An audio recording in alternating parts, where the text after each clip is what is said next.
So hello you all, welcome or welcome back to the channel.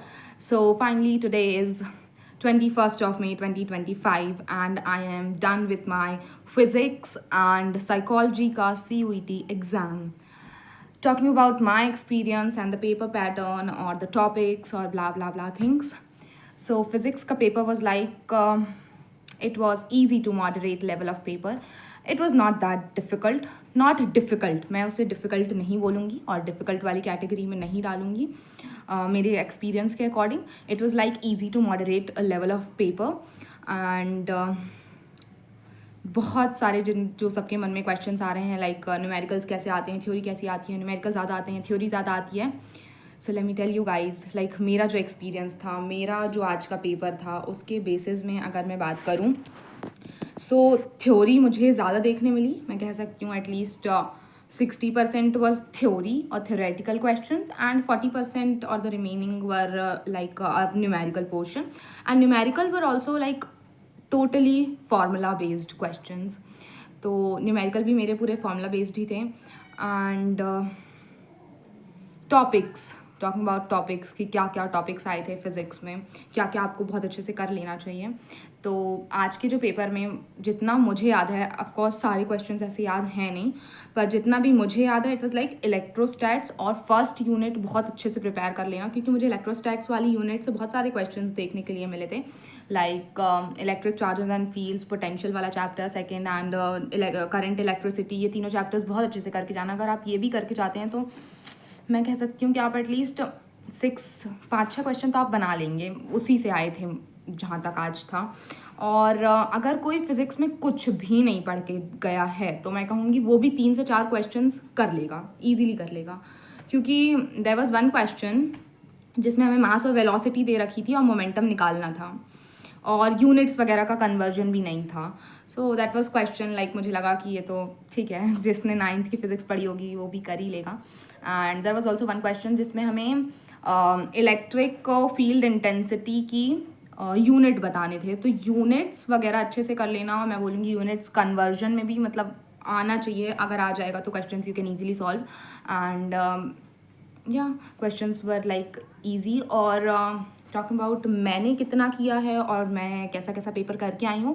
So I have attempted only 37 questions in physics out of 50 and 28 questions in psychology out of 50.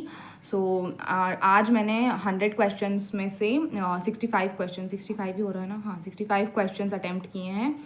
And जैसे मैंने last video में भी बोला था, मैं psychology में बहुत ज़्यादा अपने आप को ऊपर ना रखते हुए बहुत सारे क्वेश्चंस नहीं सॉल्व करने वाली हूँ. जितना मुझसे एकदम श्योरिटी से आएगा कि हाँ यही हो सकता है, यही हो सकता है, मैं उसे ही सॉल्व करूँगी. So there were a lot of questions in psychology remaining जितना भी मैं छोड़ के आई हूँ, जिसमें मुझे 50-50 था, लाइक ये भी हो सकता है, ये भी हो सकता है. तो मैंने प्रेफर किया कि मैं उसे छोड़ ही दूँ instead of marking the incorrect answer, तो जिससे मेरे नेगेटिव हो जाएं. उससे अच्छा मैंने ट्राई किया कि मैं उसे छोड़ दूँ प्रॉपरली. और फिज़िक्स में लाइक मैंने क्यों 13 क्वेश्चन छोड़े, तो the reason being my time management. I was not बहुत ज़्यादा, मैं ऐसी हूँ नहीं कि मैं बहुत जल्दी जल्दी टाइम, और मुझे ये लग रहा था एटलीस्ट मैं जितना पढ़ के कर रही हूँ एटलीस्ट वो तो सही हो, पता चले. क्योंकि मेरे साथ जो सबसे ज़्यादा गलती होती है मॉक वगैरह सॉल्व करने के बाद, जो मैंने अपने अंदर एनालाइज़ किया है, लाइक मैं पढ़ने में बहुत गलती करती हूँ. मैं कुछ भी पढ़ लेती हूँ, कुछ भी उसका आंसर कुछ भी सोच लेती हूँ, कुछ भी कर देती हूँ. तो मैंने सोचा था कि जो मैं एटलीस्ट कर रही हूँ वो मैं सही पढ़ के और सही आंसर मार्क करूँ, और समझ रहे हैं, तो वैसा मैंने ट्राई किया. इसलिए मुझे टाइम थोड़ा ज़्यादा हो गया. टॉकिंग अबाउट कि क्वेश्चंस कैसे आते हैं, तो आज मैच द फॉलोइंग के भी क्वेश्चंस थे. आज स्टेटमेंट टाइप के मुझे बहुत सारे क्वेश्चंस देखने मिले. लाइक हमें स्टार्टिंग में कुछ 4-5 स्टेटमेंट्स दे रखे हैं, फिर उसमें से कितने स्टेटमेंट सही हैं वो बताओ. सो ये वाले क्वेश्चंस पढ़ने में ऑफकोर्स टाइम भी लगता है, तो वहाँ पे थोड़ा टाइम कंज्यूमिंग थे वो क्वेश्चंस. और कुछ क्वेश्चंस थे जो आपको डायरेक्ट देखते ही साथ बन जाएंगे, लाइक ये यूनिट वाला क्वेश्चन जो एक मैंने बताया वो आपको देखते ही साथ बन जाएगा. और कुछ क्वेश्चंस थे जिसमें आपको थोड़ा पढ़ना है, और कुछ क्वेश्चन थे जिसमें आपको देखते ही साथ जो जो गिवन है आप वो देखेंगे तो आपको फॉर्मूला क्लिक कर जाएगा, अगर आपने रिवाइज किया हुआ है फॉर्मूला कि हाँ ये फॉर्मूला लगेगा, and you can easily solve that question. And या क्वेश्चंस अच्छे थे, मतलब ठीक थे क्वेश्चंस, बट ओके इश. And you can easily solve. Just theory अच्छे से पढ़ लेना मैं बोलूँगी, क्योंकि थ्योरेटिकल क्वेश्चंस थे, न्यूमेरिकल से भी ज़्यादा थे. सो थ्योरी अच्छे से कर लेना. एंड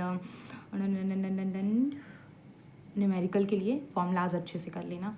एंड अगर किसी का साइको का एग्ज़ाम है तो साइकोलॉजी का एक्सपीरियंस अगर मैं बोलूँ तो साइको का पेपर वाज लाइक आप उससे जैसे मैं तो PYQs करके गई थी, तो मैंने बाय द हेल्प ऑफ दोस्त PYQs मुझे बहुत सारी चीज़ें याद थी। लाइक कुछ क्वेश्चंस ऐसे थे कि अगर आपने उस सब्जेक्ट को कभी नहीं पढ़ा है तो आपको नहीं पता होगा कि ये थ्योरी किसने दी है, किसने अपनी थ्योरी में ये बोला है, ये वर्ड्स किसको क्या है ना, ये सारी चीज़ें आपको नहीं समझ में आएगा। पर जस्ट बिकॉज मैंने PYQs सॉल्व किए थे तो मुझे पता था कि इसमें ये थ्योरी इसने दी है, ये किया है। एंड मैंने बोला था मैंने वन शॉट वीडियो से पूरा साइकोलॉजी का सिलेबस भी कवर करने की कोशिश की है। कुछ कुछ चीज़ें मेरे माइंड में ऑफकोर्स थी जो कि मैंने क्वेश्चन में पढ़ी, ऑप्शंस में पढ़ी, तो मुझे क्लिक किया नहीं, मैंने ये यहाँ पढ़ा है, इस वर्ड को मैंने इससे रिलेट करके पढ़ा है, तो वो चीज़ें मुझे क्लिक हुई है, वो हेल्प भी किया। तो मैंने उतने क्वेश्चंस अटेम्प्ट कर दिए, like 28 questions I have attempted in psychology, जो कि मैंने कल सोचा भी नहीं था कि मैं इतने करूँगी। मतलब मुझे लगा था कि मैं ज़्यादातर क्वेश्चंस छोड़ने का ही ट्राई करूँगी, क्योंकि आई डोंट वांट कि मेरे मार्क्स नेगेटिव हो जाएं। तो उसके अकॉर्डिंग मेरा exam was good, it was Okesh. Like मुझे बहुत अच्छे से पता था कि जैसा मेरा फर्स्ट एग्ज़ाम हुआ था which is of biology and chemistry, उतना अच्छा नहीं जाएगा, बट फिर भी मेरा ठीक ठाक सा एग्ज़ाम जाएगा, और मेरा ठीक ठाक सा ही एग्ज़ाम गया। तो it was an Okesh kind of paper, और 2 घंटे में अच्छे से हो गया था। साइकोलॉजी में तो मेरा टाइम बचा भी था। एंड बस yes, this was my experience. And physics में अगर और कोई डाउट है किसी को तो वो पूछ लेना। वन लास्ट थिंग जो मुझे बतानी थी इज़ दैट कि मुझसे कमेंट्स में बहुत सारे लोगों ने पूछा था कि एक एडमिट कार्ड लेकर के जाना है या फिर हमारे डिफरेंट डे में एग्ज़ाम्स हैं तो 2 एडमिट कार्ड लेके जाना है, 3 एडमिट कार्ड लेकर के जाना है जिस जिस दिन में एग्ज़ाम्स हैं। वैसे तो मैंने उन्हें बोला था कि अगर आपके एडमिट कार्ड में तीनों सब्जेक्ट दिए हुए हैं जिनका आपका एग्ज़ाम है तो एक ही एडमिट कार्ड लेकर के जाओ। बट मुझे खुद आज पता चला है कि नहीं, मैंने खुद अपने से दिमाग लगाया, मैंने किसी से पूछा नहीं। लाइक आज मेरा एग्ज़ाम था, मैं वो लेकर गई। अब मेरा एग्ज़ाम है 23 मई को इंग्लिश का, एंड इंग्लिश उसमें मेंशन है मेरे आज के एडमिट कार्ड में, पर आज के एडमिट कार्ड में मैंने साइन भी कर दिए हैं, इन्विजिलेटर ने टिक भी कर दिया है, सब कुछ हो गया। अब मैं भाई सेम एडमिट कार्ड लेकर के नेक्स्ट डे जाऊँगी तो मैं साइन ऑफकोर्स दोबारा करवाने आएंगे वो उस डे में भी, तो मैं क्या करूँगी, तो मुझे ऑफकोर्स दोबारा से वही सेम एडमिट कार्ड लेकर के जाना पड़ेगा। तो मुझे वो दोबारा प्रिंट निकाल के और दोबारा लेकर के जाना पड़ेगा 23 वाले एग्ज़ाम में। तो आई एम रियली सॉरी, मैंने उस दिन गलत बताया था क्योंकि उस दिन मुझे खुद भी कन्फ्यूजन थी।